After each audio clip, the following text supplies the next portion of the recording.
শাসক দলের কর্মীদের রক্তচক্ষু উপেক্ষা করে খোলা হলো খাসচুমুনি এলাকায় সিপিএমের দলীয় কার্যালয়। জানা যায় 2023 বিধানসভা নির্বাচনের পর রবিবার দুপুরে খোলা হলো বন্ধ সিপিএমের দলীয় কার্যালয়।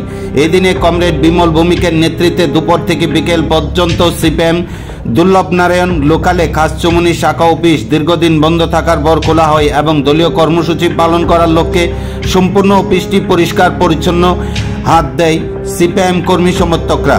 এই দিনে আচমকাই সিপিএম কর্মী সমর্থকদের দলীয় কার্যালয় খুলে পরিষ্কার পরিচ্ছন্নতা করা দেখতে পেয়ে রক্তচক্ষে দূর থেকে তাকিয়ে থাকে শাসক দলীয় কর্মীরা।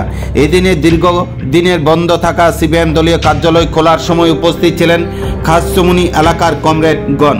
ছিলেন পার্টি লোকাল কমিটির সম্পাদক কমরেড মোহাম্মদ সেলিম, সদস্য কমরেড বিমল ভৌমিক, প্রতিভা দাস সরকার, সুকুমার দাস, সুভাষ দেবনাথ, সুজিত দাস, গৌতম দাস, সুবল দেবনাথ, ব্রাঞ্চ সম্পাদক কমরেড চন্দন দাস এবং মুকলেশ মিয়া, যুবনেতা কমরেড বিকাশ দাস, সুনীল দাস, পীযূষ দাস, তাপস দেবনাথ, বিল্লাল মৈশান, অর্জুন সরকার, ইউনুস মিয়া, দীপক দেবনাথ, প্রদীপ মজুমদার, তাছাড়া এলাকার কমরেড অনিল দাস, নারায়ণ দাস সহ অন্যান্য কমরেডগণ।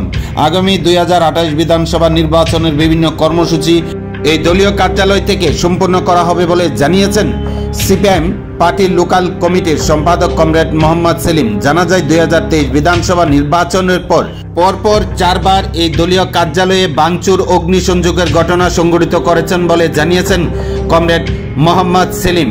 তাই সমস্ত শাসক দলীয় কর্মীদের হুঁশিয়ারি দিয়ে এই দলীয় কার্যালয় পরিষ্কার পরিচ্ছন্ন করে সংবাদ মাধ্যমে বিস্তারিত জানিয়েছেন রবিবার বিকেল 4টায় লোকাল কমিটির সম্পাদক কমরেড মোহাম্মদ সেলিম।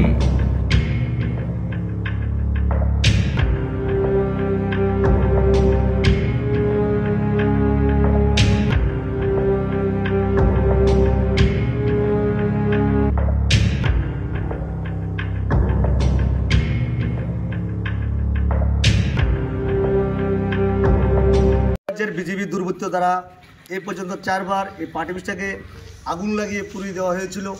আজকে এই ত্রিপুরা রাজ্যের বিজেপির দুষ্কৃতীদের চক্ষু রক্ষাকে উপেক্ষা করে আমাদের এলাকার কমরেডরা আজকে পার্টি অফিস পরিষ্কার পরিচ্ছন্ন করছেন। যারা পার্টি অফিসকে আক্রমণ করবেন ভাবছেন তারা ভুল করছেন, কারণ আমাদের যারা কমরেড আর ছেড়ে কথা বলবে না, আর তাদের চোখে চোখে চোখ টাঙিয়ে আমরা কথা বলার জন্য আজকে পার্টি অফিসের মাধ্যমে একত্রিত হয়েছি, যাতে করে এই এলাকার মধ্যে কোনো অশান্তি সৃষ্টি না হয়, এই এলাকা যাতে কোনো ত্রাস সৃষ্টি যাতে না হয়।